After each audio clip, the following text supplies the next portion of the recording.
Good evening, this is Atmospheric Alex here with yet another severe weather outlook and discussion. For today, we're going to be talking about potentially a significant tornado outbreak. I've been saying this over the past few days, but we're mainly going to focus on what's going to be happening tomorrow over here across Oklahoma and Kansas. Note that little tornado icon. I think tomorrow could go a bit crazy. Then especially Wednesday's risk as well. We are going to be keeping an eye on both of those in today's video. Firstly, we're going to start off with your Storm Prediction Center's convective outlook from the National Oceanic and Atmospheric Administration here, who provide us all the wonderful weather models, just all the data in general, and soundings from weather balloons.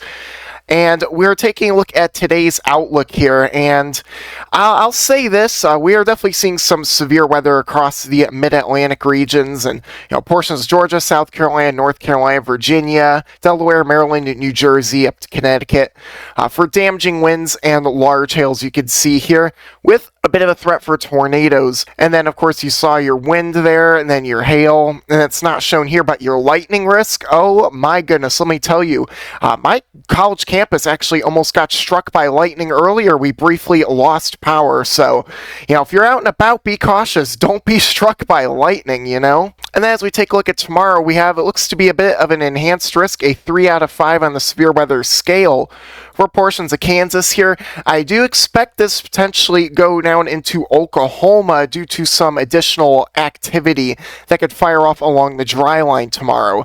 And let me tell you what, we're only expecting just a generalized strong tornado risk, and I say only because you're about to see why, in southern Kansas. But if you get any storms of fire up to the south in Oklahoma, a violent tornado, violent long-track tornado cannot be ruled out. Tornado cannot be ruled out, and we'll take a look at that in a minute. Wind risk about 30%, so, just threat for damaging winds. And very large hail. 2 to 3, even 3.5 inch diameter hail is possible. I could even see isolated higher values here across the OKC area if storms form. That is going to be something we need to monitor. Hey, this is Editing Alex here, and I forgot to say one crucial detail. Your risks for tornadoes, that is within 25 miles of a given point. So think about a circle, a 25-mile radius is where you would see those tornadoes. So if I talk about a 10% chance of strong tornadoes, that means there is a 10% chance of strong tornadoes within 25 miles of a given point. Thought I would clear up the confusion there.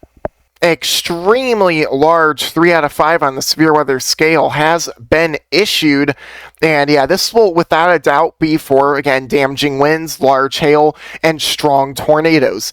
And I do think that some areas, let's just say right within here, could have an upgrade to a moderate risk. We'll have to continue monitoring forecast trends, but I do see a scenario where we see numerous strong tornadoes possibly in that area. Could even see an intense, potentially even a violent tornado in that environment if our supercells could become individualized. Then moving into Monday, yeah, we just have a general slight risk for severe weather. I really couldn't tell you what's going to happen with this, if we're going to see upgrades or downgrades, but pretty much a basic risk area here, right? Damaging winds, large hail, maybe a tornado risk. And now we're going to move on to your HRRR model. This is your composite reflectivity, what your radar could look like tomorrow afternoon and evening here. We are talking about some storms generally firing up here in Nebraska, here into portions of northern Kansas going into around 5 to 8 p.m. Damaging winds, large hail will be your main risk around Hastings, Lincoln there, maybe even Salina as well. Look further south though, all right? We get some convective development down here. These areas down here near Wichita, yeah, we're talking about some supercells trying to form up around 7 to 9 p.m. And look at what happens. Boom. Look at that. A fully discrete supercell in quite a, I don't want to say a volatile environment in that area, but it is going to be very favorable. Moving through Chanute here around 7 to 10 p.m. Central Time tomorrow evening. definitely could see a strong to intense long track tornado with that supercell there as it pushes on through. And yeah, again, we really do have to watch for areas further south. And I mean, the HRRR model, wait until you see what it shows for Oklahoma. It is going crazy. Take a look at this here, supercells here. You're going to see more of that form up down here. In this environment, what? You said there would be storms that form. Alex, okay, what's going on? You're too excited over this. You're hyping this up. Stop it. Be quiet. What do you know? We gotta look at our ingredients. This right here, simulated composite reflectivity, is not going to be the full story to tomorrow's risk. There's also model biases that we need to take a look and tune into here. Your dew points here, they're going to be in your low 60s here, even getting closer to your mid 60s further south, and these are being underdone for sure. You're probably going to see mid 60s all the way up to here, if I'm going to be completely honest, by the time we get to 8 to 10 p.m. tomorrow night. Still a little teensy bit lower than I would like, but for this area, we can make do with it, right? And then, of course, more storms could fire later in the night and your dew points are more favorable. Storm energy. Well, there we have it. Look at that. 2,000 to 3,000 Cape. Right on that dry line, and right in front of that dry line, especially in central Oklahoma here. That is where we really need to watch the threat. And in your hatched area, again, that's your warm and dry air aloft, so storms are going to have a tough time breaking through this. But not as tough as you would like to see. And going later throughout the night, you can see it really begins to build in more, and then in your dark blue hatched areas, that's about -200 and -300 convective inhibition. You will not see storms in that environment that form. And if they do, they will not be organized at all. All right, your 0 to 1 storm relative helicity. It doesn't look like too much in the evening, but going overnight, pow, pow, pow, look at that. Seeing solid white colors up here in southern Kansas, northern Oklahoma. You know, that could instantly turn into a violent tornado there. Any supercells that fire south of that could immediately produce an intense to violent tornado as well in this environment. And yeah, goodness gracious, really we gotta hope that cap holds and we don't end up seeing any storms here, because this would be a very serious dilemma here. And yeah, and we certainly could see in this environment a violent upper echelon tornado threat. I don't say those words lightly either, but this is really not great. And if you smash these parameters all together, like my saying goes, you get supercell composite. And you could see just boom right across these areas, all the way up into your pink colors. Look at that. You had like nothing at 6 p.m. By the time you're around 9 to 10 p.m., your values are high-end across this entire area. Very volatile parameter space will set up. Goodness gracious. Again, we really do not need supercells firing in this environment. This is going ham, and look at further north. Seeing some of your pinks, even some of your light blue cyan colors as well. If a supercell forms here, that is what we need to be mindful of. Significant tornado parameters, well, the story goes is this. You do have a lot of warm and dry air aloft, so you can see it really eats away at your values, but where you do have values, they're a bit high-end, especially going later in the night. Here's your cold front right here. Anything out front of it would explode if you had maybe a little bit less dry air. We'll have to really watch these model trends for that. And another something here, why don't storms form on the HRRR model in central Oklahoma? It's because it's wrong. This is 100% cloud cover throughout the entire afternoon and evening. This isn't going to happen. The HRRR model has this bias of overclouding things up, if you will. I have seen this is a tale as old as time. I cannot even tell you how many times I have seen this over the past few years. We are likely going to see half of the amount of cloud cover here. And, well, you know what that's going to lead to? It's going to lead to a lot more storm development, especially across those most volatile areas. Going into the overnight hours, you see a bit of clearing, but your sun is already setting, so it wouldn't matter, but still. And then how about your RDPS model? This handles cloud cover incredibly well. Wow. Whoa, 20 to 30% cloud cover across central Oklahoma.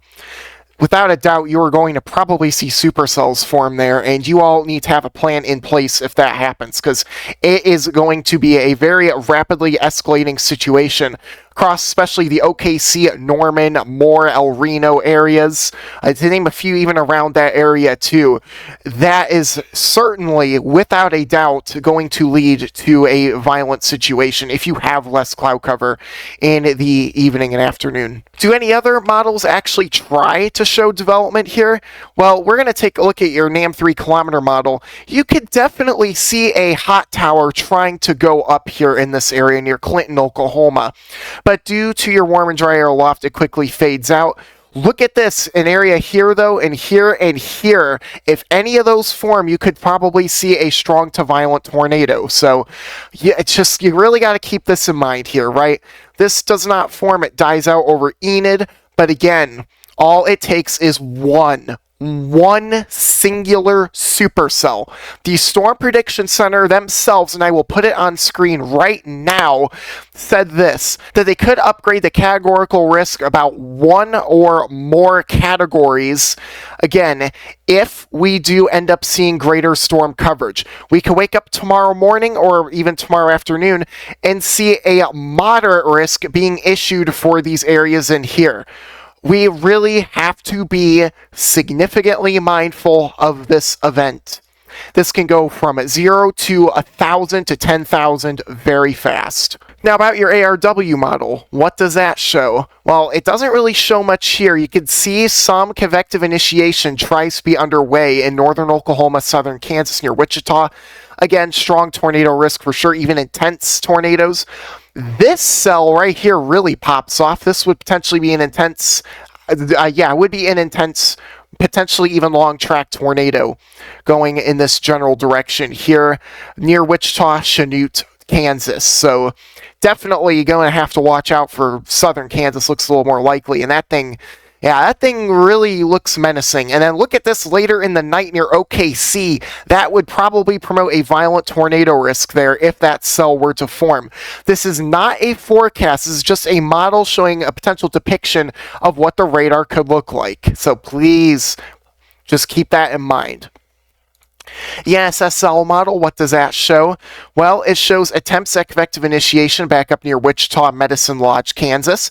That gets going, strong tornado risk underway. It does gust out and bow out pretty rapidly here, and you really don't see nearly as much of a tornado risk. It's a lot more short-lived. And you also don't see anything across central Oklahoma, especially on this model. How about your FV3? Folks, please do not freak out when you see this. This is just a model, not a forecast. Well, you already have a bit of a blip here. If you see something like this on radar by tomorrow at 4 to 6 p.m., then you should probably be getting preparations underway. Because that is, in my opinion, that would be when storms could form. Look at this. Whoa. Holy moly. That is quite the supercell there. That would be a strong tornado ripping right through OKC and Norman right there. That would be a very serious situation. You could see it grows up scale even larger, and we are definitely talking about a violent tornado risk heading off towards Tulsa, going into 7 to 9 p.m. If this model was correct, again, and it just really spirals out of control in a hurry here, this would be very serious. Look at that supercell, folks. On the FV3, I have never seen curvature like that on simulated reflectivity. So this would be a very dangerous situation. Again, might not happen or might happen, and we don't know that yet, but pretend that it might happen so you can stay as weather aware as possible. Please just turn on your emergency alerts. If you get hit by one of these, it might end pretty badly for you. And that is a long tracker right there. Even pushing into Missouri, I don't really buy that. Even the MPAS model, again, please note the information on this website is for research purposes only. So again, not a forecast, but just a model. You can see it shows, oh my gosh, it shows the ceiling right here. This is the ceiling of the event, showing multiple violent supercells popping off across Kansas and Oklahoma. And this would be your worst case scenario. You can see OKC gets cored right there. This is a fully hooking supercell right here.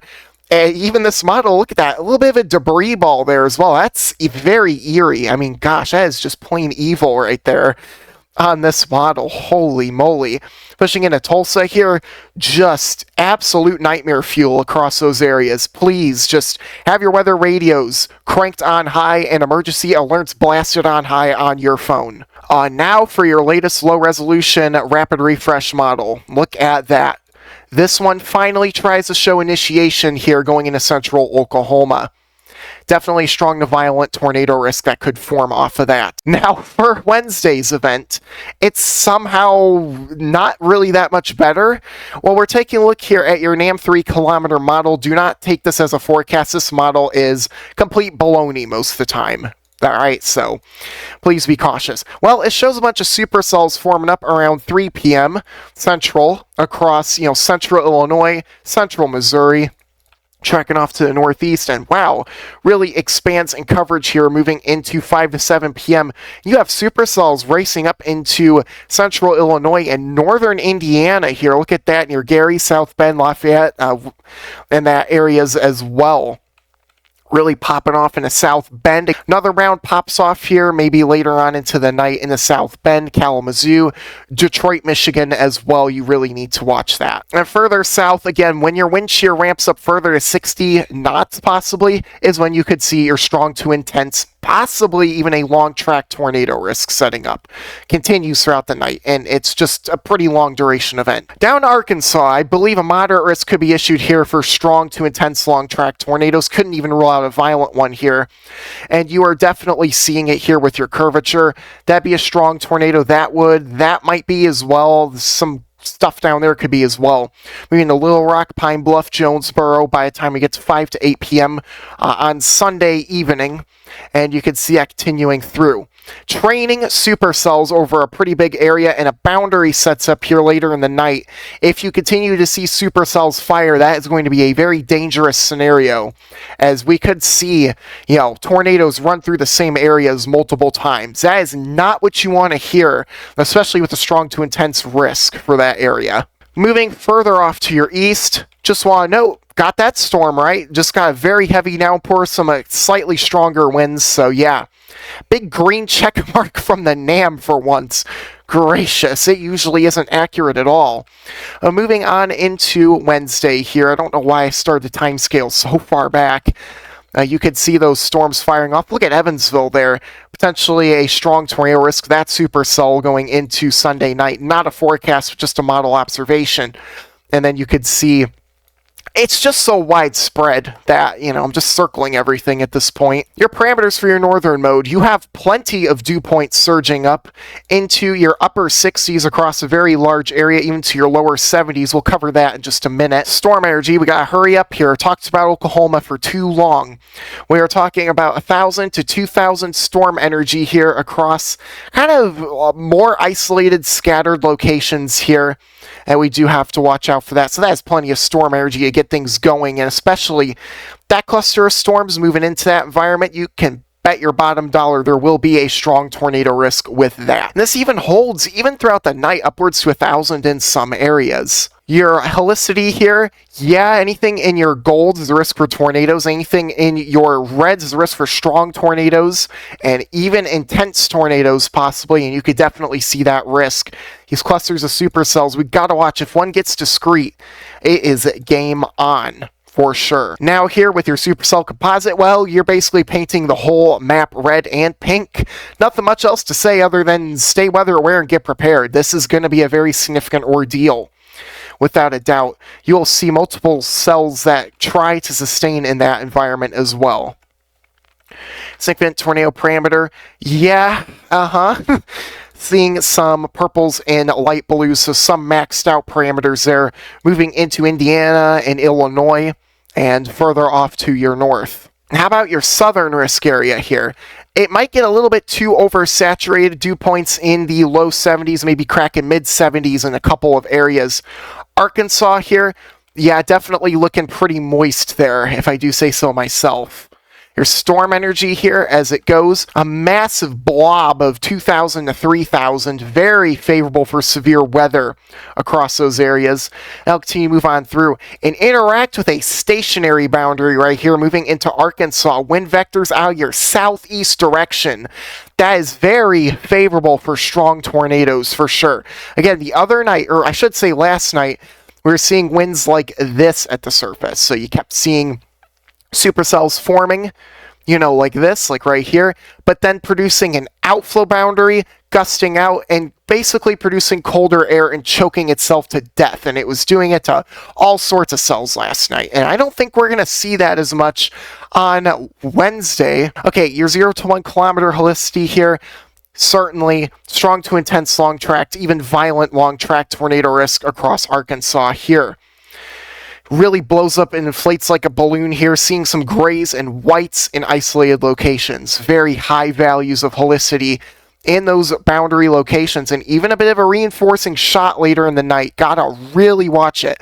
Again, if you live in central and eastern Arkansas, I will tell you, you really need to have a way to get alerts. You need to turn emergency alerts on your phone and crank your weather radios to high, because again, that is going to be for sure a localized hot zone right within here. No doubt about that. Supercell composite parameters, yeah, there's not much to explain, just pink colors, and you know what pink means. It means very significant conditions. And for sure, sets up along that boundary there, and I can only imagine there will probably be quite a few long-lived supercells that form in that area. Significant tornado parameters, you just paint my world blue, shall you? This is ridiculous. We are seeing maxed out parameters along a fairly scattered area here. It's a fairly scattered line.